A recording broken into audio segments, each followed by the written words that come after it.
thank you everyone for joining. Really appreciate you giving up your time today.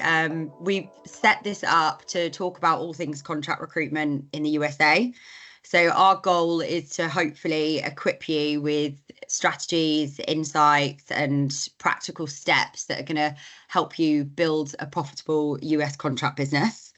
I'm just going to start by kind of running through what the plan is going to be for the next kind of 45 minutes. Amy Davis is going to kick us off with a short presentation on the contract market in the USA as a whole. So this is just going to be talking about, what the opportunity is for your business, how to set up successfully and compliantly. We're then going to open it up to a Q&A where you can ask our panel of Mike, Kalpesh and Josh, just of their experience running contract desks in the USA.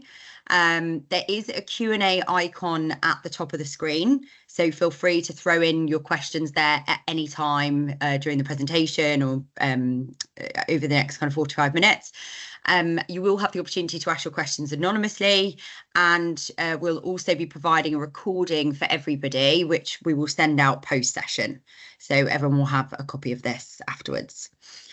So I'll start by just kicking it off with some introductions. I'll introduce myself. My name's Sarah McPhee. I am co-founder and head of USA for 15 West. We've been operating in the US market for the last 5 years, and we find recruitment talent for UK headquartered businesses looking to scale in America. I will go next, if that's okay. I'm Lisa Walger. I am co-founder of 15 West. I'm based in our London office, and as Sarah mentioned, we've spent the last 5 years supporting recruitment businesses who are scaling their business across perm and contract across America. Amy, can I pass to you? Of course you can. Hi everyone, my name is Amy Davies. I am Managing Director of PGC Group, which is now part of the Workwell Global business, which I won't bore you with any of those details today. But essentially, PGC help recruitment firms engage contractors across all 50 states of America and all 13 provinces and territories of Canada as well. So we're very well experienced in this area, and thank you, Lisa and Sarah, for inviting me to speak today. Mike, do you want to go next? Yeah, hi everybody. I'm the Managing Director of Eames Group, focusing on Eames Consulting, which is our staffing business, and ECMS, which is our project-based solutions business.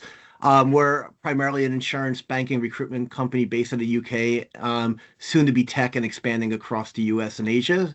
So I guess watch this space. You'll probably hear more of us soon. You are in New York. I'm in New York, yes, and thank you for the invite. I appreciate it. Thank you. Josh?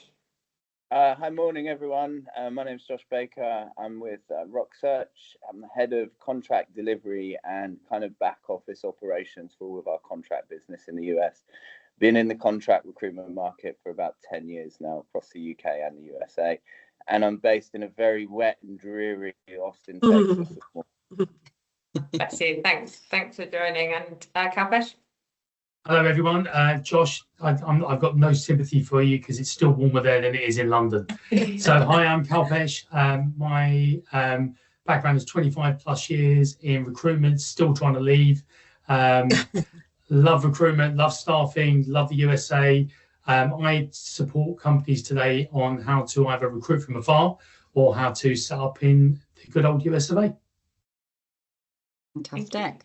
Thank you. Amy, shall we pass over to you? Yeah, that's no problem at all. I will start to share my screen. If someone could just put a thumb up and let me know if you guys can actually see that. Brilliant. Thank you, guys. Already a bit of teamwork going on here. Yeah, so again, thank you for the invitation to speak today.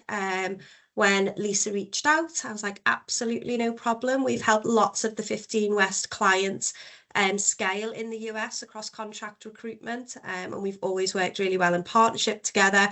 But who PGC essentially are is we've been helping staffing businesses navigate the US market for over 24 years now. We're an EOR, so we work with you as a compliance partner and we would engage contractors on your behalf. Why is that needed and important? You will find out probably by the end of today's session. But essentially we give you a turnkey and scalable solution to help you scale a contract book quickly and to help you say yes to every opportunity that you come across. As I say, we've been around for 24 years. The term employer of record was not even a thing all the way back then. It was called employee leasing, and we've very much had to develop and mature in this growing market. And what we've really been privileged to is helping some great names and brands expand into the market and really supporting them with their very first contractor all the way through to scaling up into the hundreds of contractors. And we still work with many of these firms today. I've had the privilege of working with all three of the panelists today in one way or another and engaging with their businesses. And the panel couldn't be better in terms of the experience that you'll hear today. So what I'm going to cover is kind of a bit of the practicalities. I'm going to talk about the size of the market, what is different in the market compared to maybe some of the more traditional markets you have operated in, like the UK. I'm going to talk about how deals are typically priced in the US as well, just to give you some practical advice there, and then really hone in on what are the core differences that you need to be aware of between the UK and the US as you look to scale a contract book. What I'll say is that, you know, I can go through the technicalities and the practicalities of it, but actually all the value is in those who've had experience. So if I'm talking about something today, more than happy to pick up any questions that you have. But really, the probably fruit of this session is going to be in the panel and hearing from those who have done it. What I would also say is I've kept the information of today's session quite high level. You will all get a copy of these slides. If you would like a follow-up session with me where we take a bit more of a deeper dive into your business, the markets that you are looking to approach, the states that you're looking to target, I would be more than happy to take a bit of a deeper dive, a more personalised session with any of you from today's webinar. But to kick us off, we're going to have a little look at the size of the market and put this into proportion of the global staffing market as well. So in 2023, the global staffing industry generated $626 billion in revenue, and that was actually projected to grow a further 2% this year. Now, the jury is out on where that has finished this year, but early indications from SIA is that the market did actually decline and has had 2 years of decline post-COVID. However, it's looking much more favourable for the year ahead, with the whole industry set to grow by 4%. Now, when you look at that overall market size of the 626 billion, 57% of that was actually generated in 3 countries alone. The first being the US, which dominated with a 32% market share. The second being Japan, which came in at around 15%. And the third is the UK, that came in at 7.9%. So you can see kind of comparatively when you look at the market share of the US compared to Japan in the second place, that you're dealing in a market that is the largest staffing market globally and really should be thought about as a continent rather than a country alone when we look at the size of it. So for this last year, we've seen a 3% increase in the US market, and next year is projected to be a 4% increase in the US. So for 2025, and just looking at a little bit more, breaking this down for temp and then perm, you've got a moderate growth rate of 5% next year, contributing 198.3 billion. 177 of that, so 89.6%, was generated in temporary staffing. So when we talk about the size of the market and proportionately what is spread across perm and contract, here is where you can start to see the split of what that will look like for next year. Now, one thing I would caveat with this, because if there are any FDs on today's call, or you're perhaps speaking to your FD about expanding into the market and growing a contract book, is what is driving that higher proportion, that higher figure, is the payroll of the contractors is running through as revenue through your business. So that is not all just fees. However, what's also important to note, which lots of FDs do love, is that actually that revenue running through your business tells a really nice story and starts to build that reoccurring revenue picture as to the size of the business, but also the valuation of the business as well. Now, lots of firms that I speak to, you know, will kind of say what they think about the market or what they expect of the market. And these are just some of the myths that, you know, I come across certainly with speaking to many recruitment and staffing firms. First of all, that there's more revenue permanent. You'll probably hear from the guys on the panel that that's not correct. Yes, there's plenty of margins to be made in permanent, but it is one off. Once it's been done and banked, it can't be accounted for again. Which is where that reoccurring revenue and the theme of building that through contract is really important when it comes to building value over time and building a sustainable and profitable business. You can very much do that through contract, and in particular in the US, where the margins are much higher than what you are probably used to dealing with in the UK. Now, I'm sure the guys on the panels will have views on margins. Typically, most of our clients work up on a markup basis, and once you've got kind of the cost of the contractor, so that would be kind of their pay and then any sort of costs associated with that that contractor on top. Typically the markup from there we find is between 25 to 35%, so a much higher markup than probably what you would have necessarily in the UK.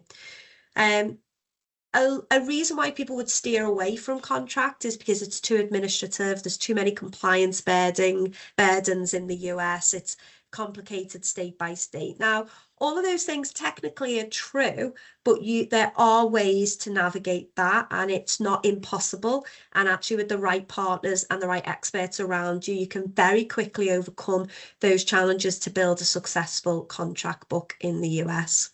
Just another stat that have popped up on the screen: by 2027, Statistica predict that 51% of the entire US workforce will be made up of contingent worker, whether that be self-employed, on a temp basis or in a contract role. So the market in terms of talent and how that is moving is very much towards a temporary contract model, with that 51% expected. Some of the things we do, a regular podcast, we invite various CEOs to come on and talk about their experience. I've popped two of the quotes up here, and as you can see, always the talking point comes back to margins and being able to build that over time. So you can see their average contract market margin in the UK is 19%, whereas they're able to gain 32% from the US. Now, you'll have heard Kalpesh in his introduction talk about recruit from afar model, and I'm sure that will come up more as we go through today's session. But essentially, you are able to do this from a distance initially, but there will become a time and a point where you need to be in the US, and I'm sure Mike and Josh will more than validate that. But these are just typically some of the comments that we see from some of our clients. Now, where are the growing states for contract workers, and where are those states by kind of industry or specialism? So I've picked kind of 5 industries here. We've got tech, life sciences, finance, marketing, which is a very robustly growing market within the US over the last 3 to 4 years, and also engineering as well. If you're not in one of those and you'd like to know what it is for yours, please reach out after today's webinar. I'm more than happy to get that for you. But what you can see is a bit of a growing trend when it comes to contract is that typically your top 2 states are always going to be California and Texas. Now that was always California and New York, but what we've seen post-COVID and with a migration of internal talent across the state is that Texas very quickly overtook New York. Lots of reasons for that, and if we ever have a session on what state to expand to and why, I can go into those reasons in more detail. But typically across these industries, those are the top 2 states. Florida is an opportunity state. We see that coming in very strongly and performing robustly as well for similar reasons to Texas. Now, when we look at hourly rates in the US, these are taken from PGC's contractor base. What you'll find, and I'll come on to this in some of the differences, is all contractors are paid on an hourly basis or a salaried basis. You don't typically have day rates in the US, and that's because of complexities with how you engage workers and how they are paid. But what you can see here is that over the last 3 years, the average hourly rate and the average salary has incrementally grown and shown actually great growth between the years of 22 and 23, with 7% on hourly rate workers and 12%. Now, even if you look at those average rates and average salaries there, I should caveat that with the main industries typically PGC are working in at the minute, predominantly is life sciences, finance and tech. So if you're in any of those industries, you could use that as a good barometer, and you can also use it as a barometer to understand the size of potentially the markups that you could apply to some of these rates. Okay, so moving on, because I don't want to take up too much time in today's session. Just some of the basics really that I've introduced here. Apologies if some of you already know this, it might act as a refresher, but for those, I know there's lots of you on today's webinar who don't have this experience in the States, so I wanted just to cover off some of the basic differences and things to know. So, first of all, when you're engaging contractors in the US, it's understanding the different type of contractors that exist. And essentially, you can categorize them into 3. The first is a W-2. That's what you'll hear it called. It literally is a tax code for a form, for a tax form that the IRS use. It's the W-2 form, but it registers as an employee. And so this would be most likened, if you're in the UK, to a PAYE contractor. It essentially means that they are employed by somebody in the contractual supply chain, and those taxes are withheld by the employer and they are paid to the government, and the employer would also be responsible for any insurance, any benefits and any payroll compliance as well. Now, the next 2 types of workers you'll come across are both what we would call independent contractors or ICs, and anybody who engages talent internationally has probably heard that saying, as it's definitely grown in popularity over the last few years. But the independent contractors can be split in 2. The first, I'll start on the right, is 1099, and that is most likened to somebody who might be a freelancer. They're self-employed, they're a sole trader. They're not operating through a business entity, but essentially they are responsible for their own taxes. Now, in the US, where we would typically see this type of worker is very much in the blue collar industries, very much in construction, or alternatively in the gig economy. Could be a wedding photographer, an Uber driver, very much being paid on a job to job or a task by task basis. And then the last one, which is quite prevalent alongside W-2, is what we would call a corp to corp. And this is the equivalent to somebody in the UK that has their own limited company. And that essentially means you're going into a business to business arrangement, and that business, the contractor with their own business, is responsible for their own taxes, insurances, benefits and compliance. But they must meet IRS and relevant state and federal tests. Now, there is so much I could go into on this and talk to you about the differences between IR35 and worker classification in the US, but we don't have masses of time today for me to do that. So again, I can cover that off on another session if any of you would like me to. But all that to say, when it comes to engaging these 3 types of workers, the way that you need to think about this, and it's one of the biggest differences between the UK and the US, is how the tax and legal system is structured. So unlike the UK, you need to look at the US through 3 different tiers or 3 different lenses, okay? The first is federal, the second is state, and the third is local. So when we talk about federal, that is the office of the president, that is the laws that apply to all states, and they can be tax laws, they can be employment laws, but essentially wherever your contractor is placed, those rules apply to all contractors. And then what we have is state law. So each state has its own government, it has its own economy, and it's kind of crazy, the stats, when you think about the sizes of some of the economies in these states. So For example, if California's GDP was to be classed as a country, they'd be the 5th largest country globally, and that is just one state in the US. So size is a thing to really get your head around when you're dealing with the states.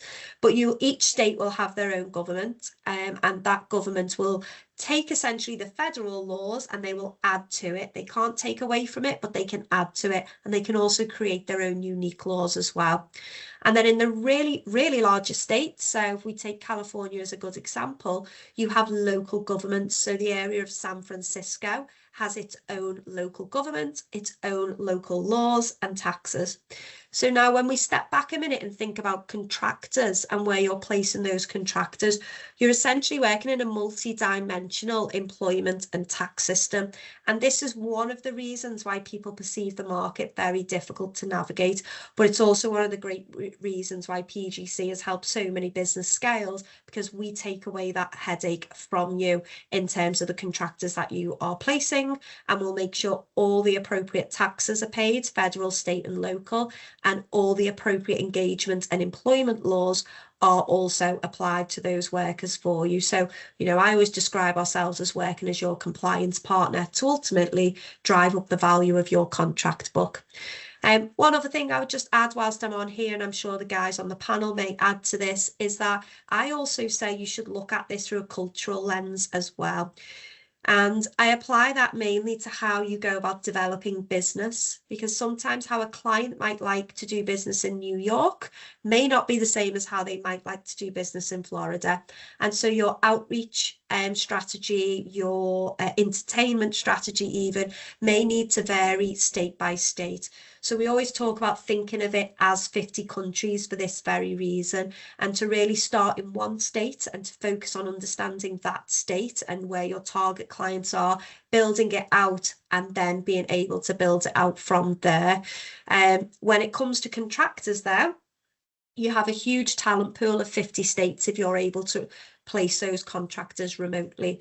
And so you've got access to a much wider talent pool to fulfill your clients' needs. So that bit is kind of base level of what you need to understand about the landscape. And then what I've tried to do now is to kind of compare the typical things you'll be used to in the UK with contractors. And these are also some of the common pitfalls we see agencies walk into when they don't quite understand the core differences. So I'm just going to go through this. So we'll start with the UK. First of all, most contractors are on a paid when paid basis. Normally you have a chain and the money moves through the chain and the worker is on some sort of set payment terms. Now, in the US, if that worker is an employee, and in some cases, if they are an independent contractor, the payment terms are set by state government. So each state governs how much time can pass after a worker has completed an amount of work to when they are paid for a work. And in most states, that varies between 5 and 10 days. So that's the first thing that you need to think about, because funding can be a barrier to entry, and it has to be something that you consider because it's not operating on a paid when paid basis. I've already mentioned that in the UK, you'll find, project rates, hourly, daily rate. In the US, typically most contractors are paid on an hourly rate. There are circumstances where you'll find contractors paid on a salary, but typically the majority in the main are paid on an hourly rate. They are all paid as well bi-weekly, so they are paid every 2 weeks, unless they're salaried. It's semi-monthly, but same thing really, just slightly different. So in terms of that cash moving through the chain, you've got a bi-weekly cycle to meet for your contractors. And you can probably start to see now why you may need some sort of funding arrangement or able to work with a large provider like PGC who can provide a bit more flexible payment terms whilst you start to grow and scale your contract book. As I've already explained on the landscape, in the UK, you have one government and you have one set of legislation that applies to the whole of the UK. Whereas in the US, you have that multi-dimensional system when it comes to employment and taxes of federal, state and local. I think in the UK, typically the end client has lots of discretion. So I'll try and give an example of that and how in the US, actually the government determines a lot of those things. And one of the things that we find often is things like overtime. So in the UK, the end client might say, no, I'm not willing to pay out overtime. They can't work overtime, or if we do, it's at this rate. Whereas in the US, each state government has rules on overtime, and those rules will be on, the hour per week that overtime kicks in, and they also legislate the rate at which overtime must be paid. And in some of those really larger states like California, actually it's quite it's a much more strict way of operating. So they actually enact overtime on a daily basis, and then they enact the rate of pay at incremental hourly rates as well. So again, another key difference. So we've seen some of our clients, as an example, agree to terms with a US-based client, and the US-based client has put in those terms, no overtime, but actually the agency didn't realise that overtime still has to be paid, and then that drained through their margin. So all these little things have to be considered when you're building out your terms with your client, when you're building out your proposition, to make sure that you are front foot and don't fall into any of similar mistakes. Now, in the UK, you're probably used to hearing the term umbrella company. Umbrella companies don't exist in the US. And actually, the only real solution that people use to engage those types of workers is an EOR. And I'd say the core difference, if you're used to doing contract in the UK versus the US, is you will normally select a partner and you would tell your contractor which partner that you are working with. And the more integrated you can be with that partner to make the candidate onboarding and experience better, obviously the more that contributes to your future growth. So they're the key differences. I'm just going to break very quickly and make sure we've got no questions waiting on any of that before I carry on and finish off. No? Brilliant. Okay, right. So in terms of price and the deals, the way to think about it is for W2, so these are your employed contractors. You essentially would take the pay rate of the contractor, and then on top of that, you would need to add any employment costs. So, in the UK, you would have employers' NIC, you might have pension contributions. There is the same in the US, it's different, but the equivalent types of costs need to be built in. And then if you're using an EOR to engage that worker, there will be a management fee to account for them giving you that service. And then you would apply your markup on top of that to get to your bill rate for your client. The exact same works with court-to-court contractors, so those independent contractors. Many agencies will pay these directly. There are risks to that, and I'm more than happy to talk them through with anyone. Because, as with any business, there's always risks, but the best way to make sure you don't erode business value is through mitigating those risks. But essentially, the pricing works the same. So just very lastly, and I'll whiz through this very last section, is how we've helped agencies do this is to act as a compliance partner. And essentially we take away the engagement of those contractors, whether that be corp to corp or W2, to make sure that all those things that need to be in place are in, and that you have that scalable and turnkey solution. So no matter where that talent is within North America, you're able to engage them, and you're able to still have a profitable deal at the end of that, but you're also then able to scale that across multiple jurisdictions. And that is the end of the short presentation that I promised I would keep short and succinct. I think we're on time. But if anyone does want to arrange a follow-up, please don't hesitate to reach out, or I'm happy to take any questions now. Thanks, girls. Amazing. Thanks, Thank Amy. you.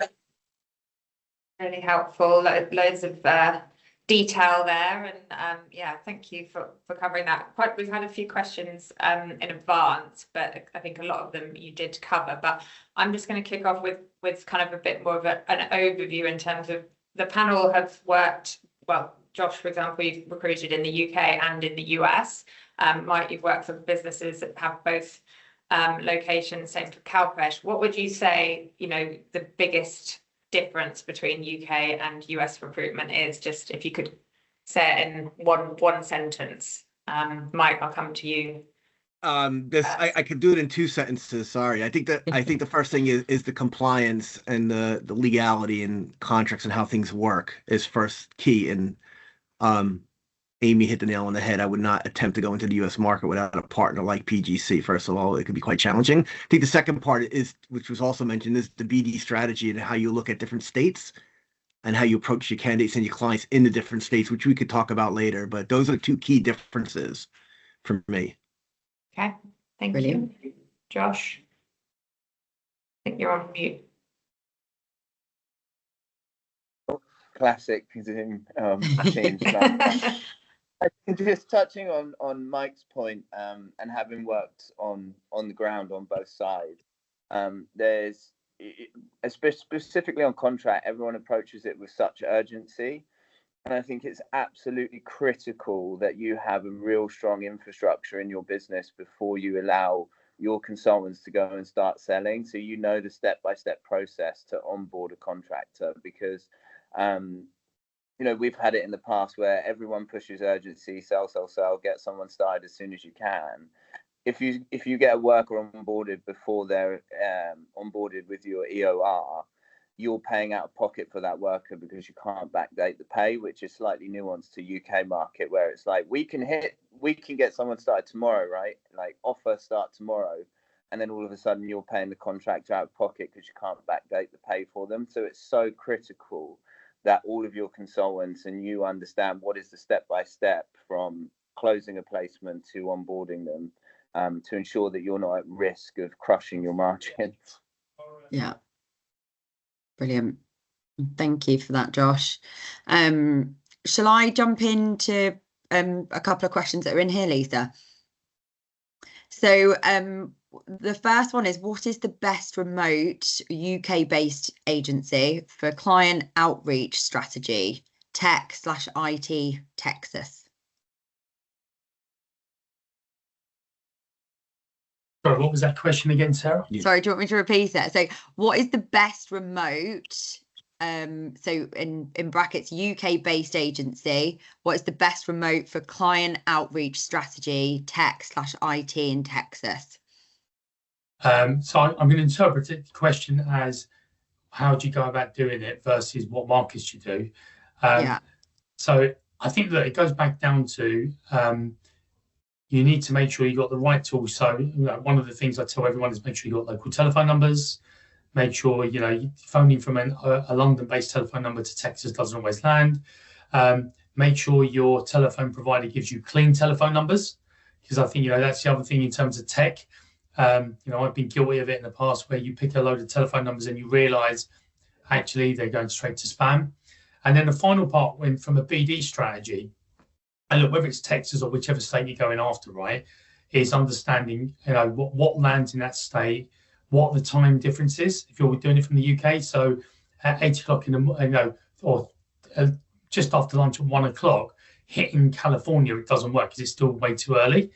So it's understanding the time differences. And the final one is, make sure you invest in a list acquisition tool, whether it's Zoom Info, Cognitum, or whatever, to make sure you're getting the telephone numbers that you need and to get your outreach if you're building a database from scratch. If the question's about what markets to choose, look, Texas has got it all going on, right? Whether it's dev, whether it's engineering, R&D, and if you listen to what Amy talked about in terms of growth opportunities, there is lots and lots of data. And I know we don't have enough time to say these are the spikes of the top skills, the top type of clients that are growing and scaling in Texas. And the other thing is, Texas is actually like 3 different countries. And Josh will probably be able to articulate it better, bearing in mind he's in a rainy part of Texas today. But whether you're doing Houston, Dallas, or Austin, it's like doing 3 different countries. Yeah, 100%. I think you've got your big oil and gas sector down in Houston, your tech, growing tech, emerging tech, Austin, and then financial tech or finance industry up in Dallas. So it's 3 different economies that you're working in, which all operate in a very nuanced way in the way that you need to approach them.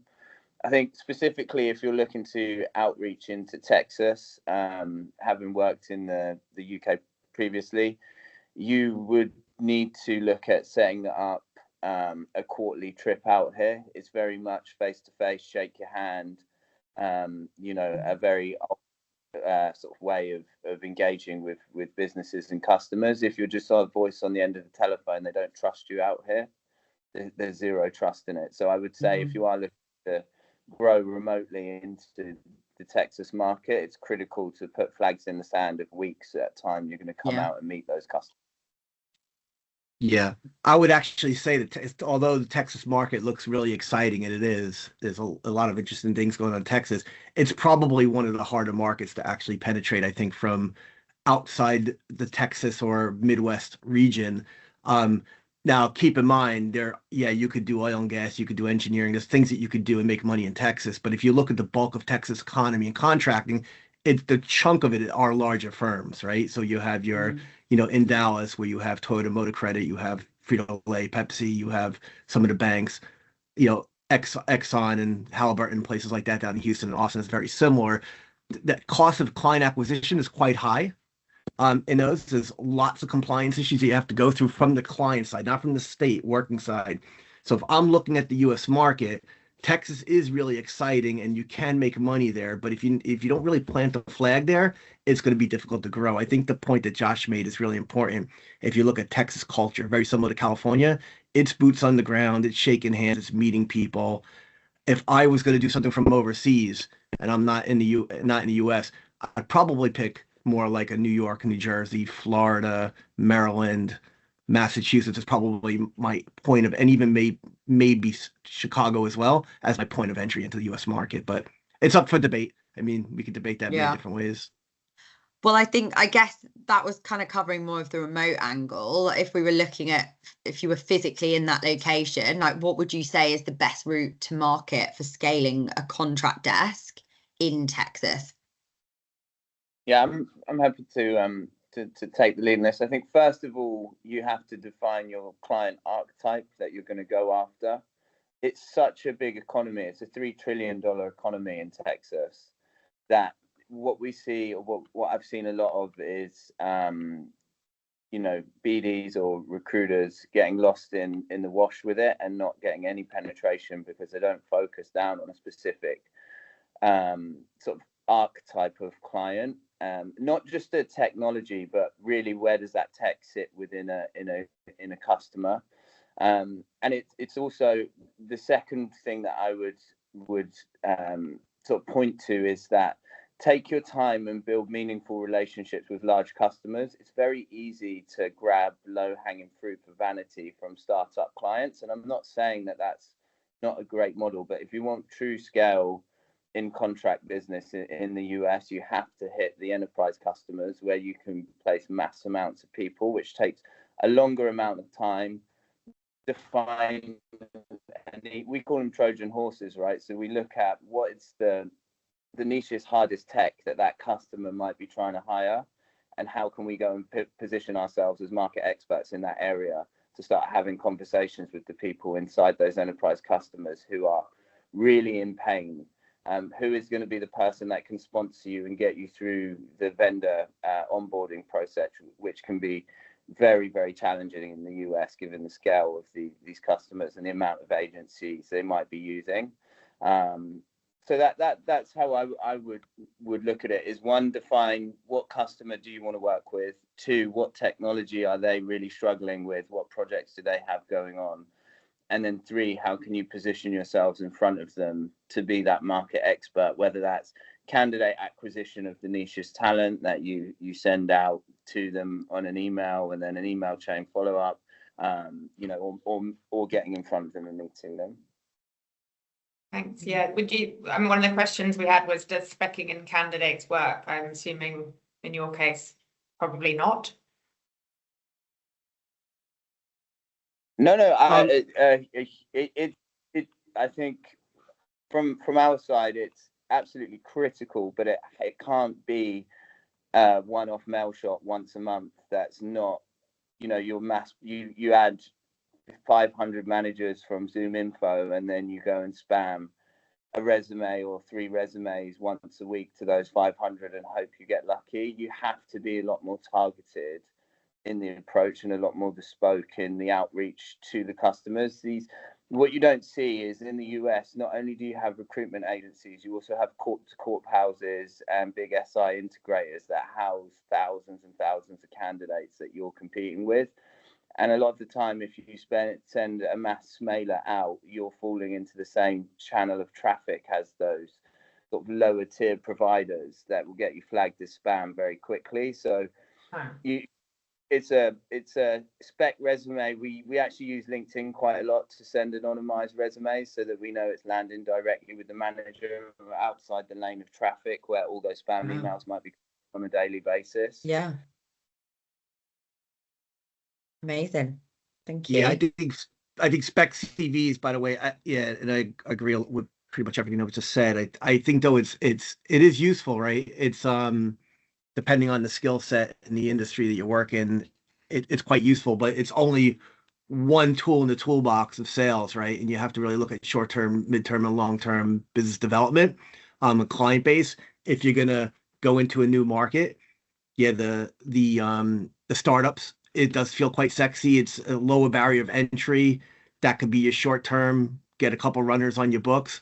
You have to look at your midterm strategy and then your longer term, bigger enterprise accounts. But if you really want to scale a US business and you deal with enterprise accounts, there's a whole lot of other things that come along with it, with not only compliance and payment terms, but then we're starting to deal with liability identification issues as well with the client and what they push down.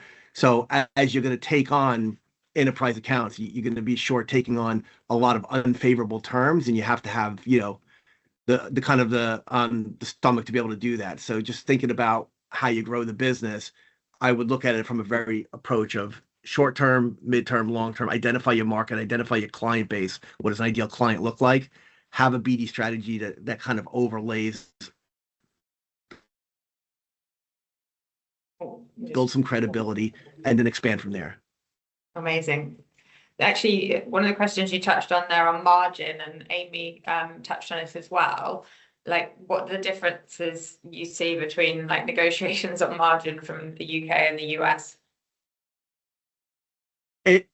I could take this one. I think it depends on who the client is, right? So, sure, small startup, you have a lot of negotiation freedom and room to negotiate, and you can drive really high margins.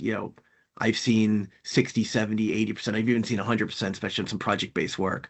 When you deal with larger enterprise accounts, if there's a MSP in place, there'll be a set margin. You'll probably have very little room to negotiate. There's ways of still working that business with offshore delivery. There's other things that you could do. Then there's the mid-size accounts where you could drive between 35 to 45% margin in probably most markets. Again, it depends on the clients that you're actually looking at. Just keep in mind, whenever you deal with enterprise, there'll be a lot more restrictions. There'll be a lot more volume. Your conversion to EBIT will be a little bit lower, but it really depends what kind of model you're trying to build as a business. If you deal with very niche skills, you'll have quite a bit of margin flexibility, even with some of the bigger accounts. If you're dealing with kind of generic skills, putting by seats, you'll have less. I think the basic tool, just to top and take, because I think, and Amy's going to laugh because she's heard me say this about 12 times now in different forums, but we have a habit of overcomplicating stuff, right? And let me just take it back. Everything Mike's just talked about, if you're running a UK-centric business, you do exactly the same.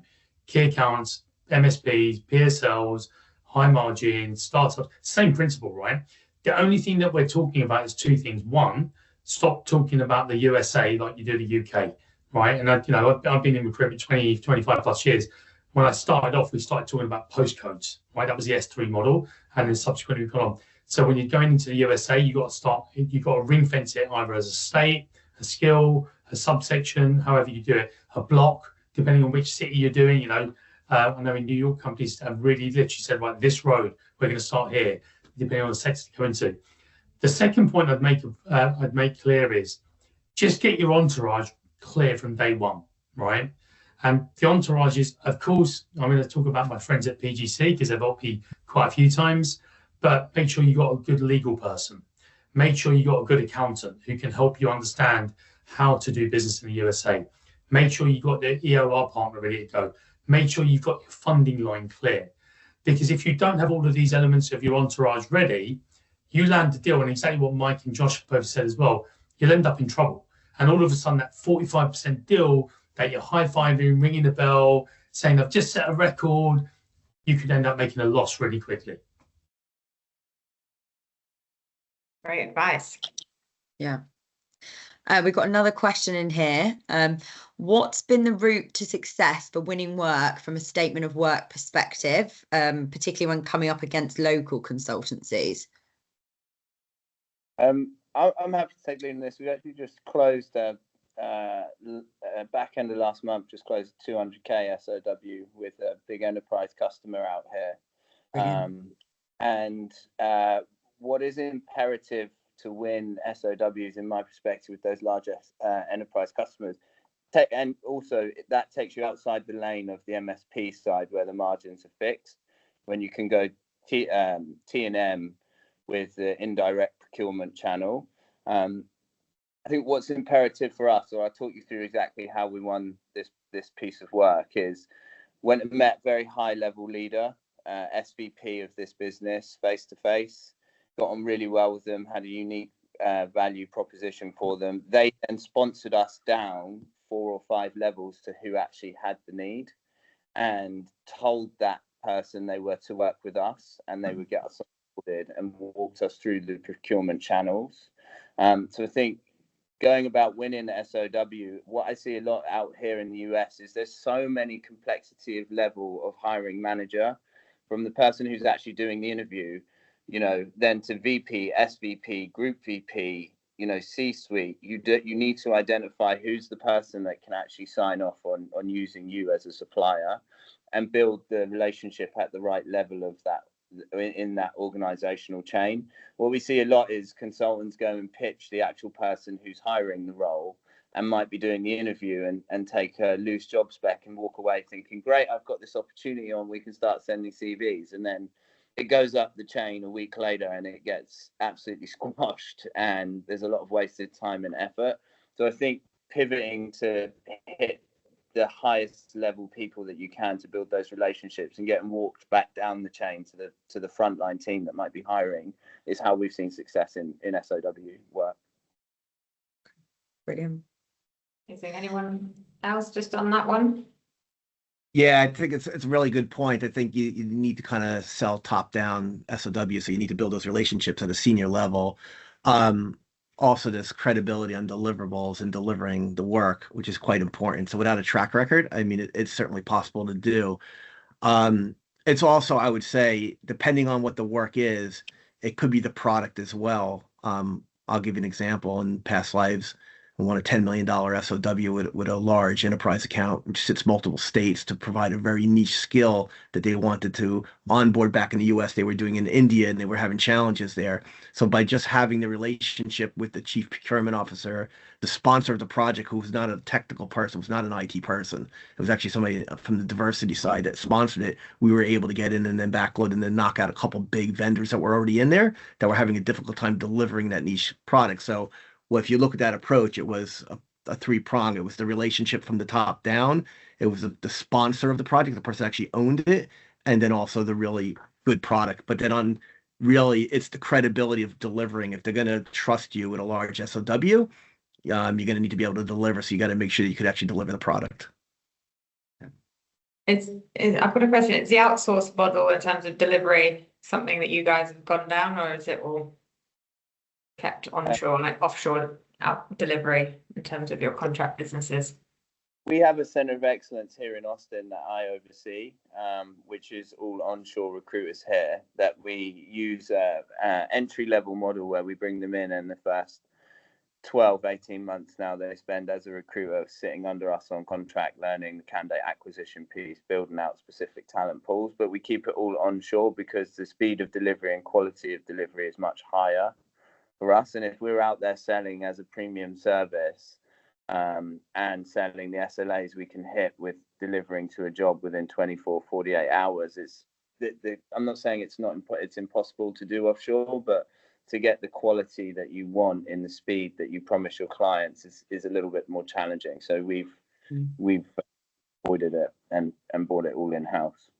I don't think, just to sort of echo Josh's point, right? So remember, Josh is talking about an on-location, in-country type model that he works with in his organisation. If you're running a business that's a recruit from afar model, you're already kind of working an offshore model, right? So let's call it, if I walk around London today, I guarantee you a big chunk of recruiters in London are delivering into the USA. So I think it's been really clear on what your operating model is. Are you in country, onshore, with a low cost location? I've worked with businesses, and Mike, I know you and I have crossed paths in our previous slides, where they have secondary locations in the USA, and that's an onshore delivery model that you can have. I think I was talking to some company the other day, they've just landed in Montana, of all places, to set up their delivery center. But then you can also go to Puerto Rico or South America, or you can go to the Philippines, or you can go to South Africa. So I think it depends on your individual model and how you operate as well. So, but I think it goes back down to, just remember, if you're recruiting from afar, you're already offshore anyway. So, think about it that way around. But if you're in country with a location, quite a number of recruiters also have secondary locations where they run delivery centers. Yeah, I agree with all that. I think it goes back to the kind of work you're doing and the accounts you're working. So if you are working a large enterprise account through an MSP where you're having, maybe 20% markup, and then after you pay all your fees, you're down to 17, 18%. Once you get to 17%, you'll probably lose money actually in the US. You won't realize it unless you did an account level P&L. I've been through this before with a very large account with over 60 runners, and we realized we were actually losing money on the account. So I could not deliver that from the US no matter what, unless I stopped paying commissions, which we can't do, right? So there was a need for that to do offshore, and we built an Indian center, we built a Mexico center, and then we had a center in Charlotte as well, which is a lower cost delivery. So I think it depends on the accounts. You're going to do quality, you're going to probably have to be close to the market, so you could kind of meet your candidates and be somewhere in the US, but certainly there are locations that you can scale, but it depends on the product you're delivering to that account. So I think if it's a large enterprise, it's an MSP, they know the quality is not going to be the same thing as, let's say, what Rock will deliver for a top-notch tech spec person, right? It's going to be very different kind of product that they're getting, and it's the cost of that. So there's ways of doing it. If you do decide to go offshore, then it's getting the right people in place, because it is difficult to manage when you're managing something in India, in the Philippines, in Mexico. It's quite different. Yeah, absolutely. I think that's the most important thing, though, really, isn't it? It's just making sure wherever you've got that delivery capability, if you're selling it, you've got to be able to back it up. So we've got another question. Have you seen success and ever hired a technical stakeholder, i.e. a CTO, either full-time or on a contract basis to help win work? I'll do that. The short answer, yes. Okay. So, look, loads of companies do it in different ways, right? It's whether you do it as a fractional, part-time, project basis, etc. It can work. But again, I think, look, again, I'll go back to what I said about 10 minutes ago. Don't overcomplicate it. It's really simple, right? If you're going to bring that person in, do your due diligence, have a plan in place, be really clear on the outcomes, have the right contracts in place. If you don't win the project, be really clear what happens then as well. Because, the last thing you want to do is hire a CTO in place, bring them on your books, and then realize you're in trouble. RockSearch have got an absolute superstar doing a job for them at the moment that helps them win projects and accounts. I can say that because she used to work for me. But there's a very clear mandate of what they're doing with that individual. So again, I will go back to the point. You can do anything you want, right? The USA is a land of opportunity, but make sure you're really clear. You've got your contracts buttoned down. Your operating model makes sense. You have a plan of where you want to go to next, and don't try and cut costs to go, oh, don't worry, we'll do it on a real one-page contract. It'll be fine. Do everything properly. Brilliant. Thank you. I'm conscious that we are running out of time. So just as a bit of a wrap up, just for the guys, what's the most important thing that you've learned from being in the USA and the contract market? I think I'll jump in. I think number one is compliance. You can never have enough or understand enough and have, as we've touched on through this, having a really strong partner that can help you navigate the seas when you don't know the landscape, because you can put yourself in big risk and crush your sort of business valuation if you're not careful. And then secondly is having an internal stakeholder who's going to take the lead on that compliance relationship and be an SME internally for you as well, so that you have that knowledge base being built up in-house and not just externally, is what I would say is one of the most important things outside of all your BD strategies and stuff like that. Amazing. Yeah. I think for me, one of the biggest lessons I've had, and look, and I'm going to be upfront, I've got it as wrong as many times I've got it right. Luckily, I've not capsized any ships in the process, right? But every time you make a lesson like this, if you asked me 15 years ago, I would have said you go do perm. When you go to America, land doing perm, because it's easy, it's quick fees. Within 2 weeks, you can invoice an acceptance. So from a cash flow point of view, perm works really well if you're doing it over there. But what I've realized, actually, probably more so in the last 3-4 years, is you can take good perm billers from the UK and drop them in to do contract from day one, and they're going to succeed and fly, because the model is slightly different. It does work really easily. So yeah, from a cash flow point of view, perm is great. If you want to land in America and you want to, build a scalable business. But, I typically advise clients, if they can, just go do contract from day one. Right. Thanks. Mike, to finish off. Yeah, I see those are good points. The compliance certainly really important, and actually focusing on contract are two key things to actually do if you're going to grow the book. And be committed to it. I think the one big thing is, and again, I've only lived in the US, I've run businesses outside, but so as a native American, I would say that it's really understanding your client base as well. Pick a state, pick a location, pick a market, and start to expand there. Be careful of it. It looks great. US is big. It is a land of opportunity. There's lots of things you can do, but I'd say focus on something very tight and narrow and scale it up, and then understanding the audience and who you're selling to. I think the other part of it that I want to go back to compliance, which I think is really important, is the risk you're going to take with clients. Now, we've talked a lot about employee and risk there, right, with misclassification, but there's actually a massive risk also with the client base on payment terms and what you're going to accept in terms of liability. So just keep in mind, the bigger opportunity generally means more risk, and you got to be willing to take the risk. I've had CEOs and owners of businesses from the UK reach out to me that know each other, and they're like, Mike, what about this contract? Or what about this? I can't take these payment terms. I'm like, if you want to operate in the US, you got to get on the program like an American. You're going to take some risk. You're going to have some kind of crummy payment terms, but there's the reward there. So I'd say the thing, mindset, compliance, and understanding the US market. Yeah. Amazing. Thank you. We'll probably leave it there. I don't think we've got any other questions, but yeah, thank you so much for your time, and thanks for the presentation, Amy. That was really insightful and really appreciated your views, Mike, Josh, and Kalpesh. Thanks so much. I appreciate you guys. You'll all get a copy of the recording. So yeah, thanks for joining, and have a good rest of your day. Thank you. Thank you so much. And thank you for everybody attending. Bye. Take care, everybody. Bye. Bye.